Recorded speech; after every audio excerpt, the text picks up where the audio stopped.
പലപ്പോഴും നമ്മൾ കുഞ്ഞുങ്ങളെ ശീലിപ്പിക്കും. ചെറിയ പ്രായം തൊട്ടേ നമ്മൾ കുടുംബത്തിലെ മുതിർന്ന ആളുകളെ കാണുമ്പോൾ നമ്മൾ ബഹുമാനത്തിൽ എഴുന്നേറ്റ് നിൽക്കണം. അവരോട് അങ്ങനെ സംസാരിക്കാവൂ, ഇങ്ങനെ സംസാരിക്കാവൂ. ടീച്ചേഴ്സിനെ കാണുമ്പോൾ വിഷ് ചെയ്യണം. സ്കൂളിലും കോളേജിലും ഒക്കെ നമ്മൾ അവർക്ക് പറഞ്ഞു കൊടുക്കും.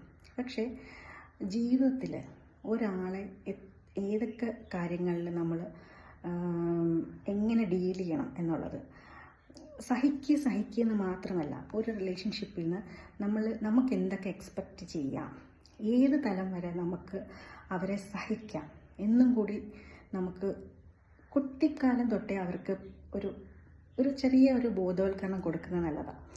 ബാക്കി അവരുടെ മനസ്സിൻ്റെ അപ്പം നമ്മൾ പ്രസവിക്കുന്ന മക്കളായതുകൊണ്ടോ നമ്മൾ ജന്മം കൊടുത്ത മക്കളായതുകൊണ്ടോ എല്ലാം നമ്മുടെ പോലെ ആവണമെന്നില്ല. അവർക്ക് അവരുടേതായ വ്യക്തിത്വമുണ്ട്. നമുക്ക് ഇഷ്ടമില്ലാത്തൊരു കാര്യം ചിലപ്പോൾ അവർക്ക് ഇഷ്ടമായിരിക്കും അവരുടെ പങ്കാളികളിൽ. അവർക്ക് അഡ്ജസ്റ്റ് ചെയ്യാൻ പറ്റുന്നെങ്കിൽ അത് നമ്മുടെ വിഷയം ആവരുത്. പക്ഷേ ചില കാര്യങ്ങൾ നമ്മൾ ഇൻസിസ്റ്റ് ചെയ്യരുത്. അതായത് നല്ല കുടുംബമാണ്, ഓക്കെ എന്താണ് ഈ കുടുംബം എന്ന് പറയുന്നത്? അച്ഛനും അമ്മയും ഇന്നാരായതുകൊണ്ട് കുടുംബം നല്ല ഫാമിലി ആവില്ല. പലപ്പോഴും നല്ല കുടുംബമാണ്, നല്ല ആളുകൾ. പിന്നെ എൻ്റെ മൂക്ക് പറ്റുന്നില്ല കേട്ടോ എന്ന് പറഞ്ഞിട്ടൊരു അമ്മ എൻ്റെ അടുത്ത് ഈ ഇടയ്ക്ക് സംസാരിച്ച്. അവൾ പറയുമ്പോൾ അവളെ നിസ്സാര കാര്യങ്ങൾക്ക് ഇങ്ങനെ ഇൻസൾട്ട് ചെയ്യൽ, പിന്നെ അവളുടേതായ ചില ആഗ്രഹങ്ങളുടെ മേൽ അതൊന്നും ആവശ്യമില്ല, നമുക്കിങ്ങനെ പോരാ എന്ന് പറയുന്നത്. അത് ആവശ്യമില്ലെന്നത് എൻ്റെ കൊച്ചു സ്വപ്നങ്ങളാണ്, എൻ്റെ കൊച്ചു ആഗ്രഹങ്ങളാണ്. അത് എൻ്റെ അച്ഛനും അമ്മയ്ക്കും ചിലപ്പോൾ മനസ്സിലാവണമെന്നില്ല. പക്ഷേ ഇനിയെങ്കിലും എനിക്ക് അത് നേടിയെടുക്കണ്ടേ എന്ന് പറയുമ്പോൾ അതിനകത്തിൽ അത് അവളുടെ തെറ്റല്ല, അത് അവളുടെ അവകാശമാണ്. അപ്പം എല്ലാം അടിച്ചമർത്തി ജീവിക്കാൻ നമ്മൾ കുഞ്ഞുങ്ങളെ ശീലിപ്പിക്കേണ്ടതില്ല. അവർക്ക് അവരുടെ അവകാശങ്ങൾ, ന്യായമായ അവകാശങ്ങളും ഇഷ്ടങ്ങളും ഒക്കെ ഉണ്ട്. എല്ലാവരും മനുഷ്യന്മാരാണ്. അപ്പം ക്ഷമയുടെ ഒരു പരിധി എന്ന് പറഞ്ഞാൽ എത്രത്തോളമാണെന്ന് അവനവന് മാത്രമേ അറിയൂ.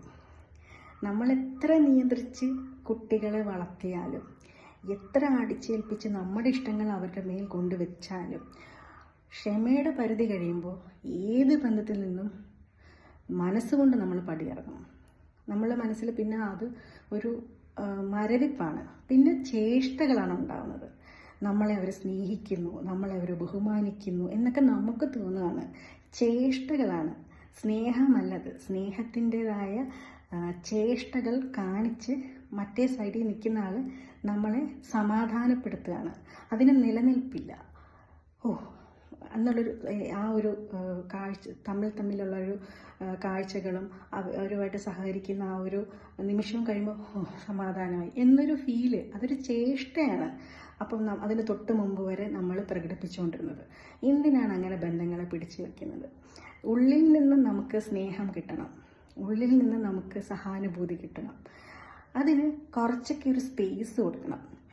ഒരു പുസ്തകവും വായിക്കുന്ന ആളുടെ കണ്ണും തമ്മിലുള്ള ഒരു അകലം എന്ന് പറയുന്നത് ഏത് ബന്ധത്തിനും അനിവാര്യമാണ്.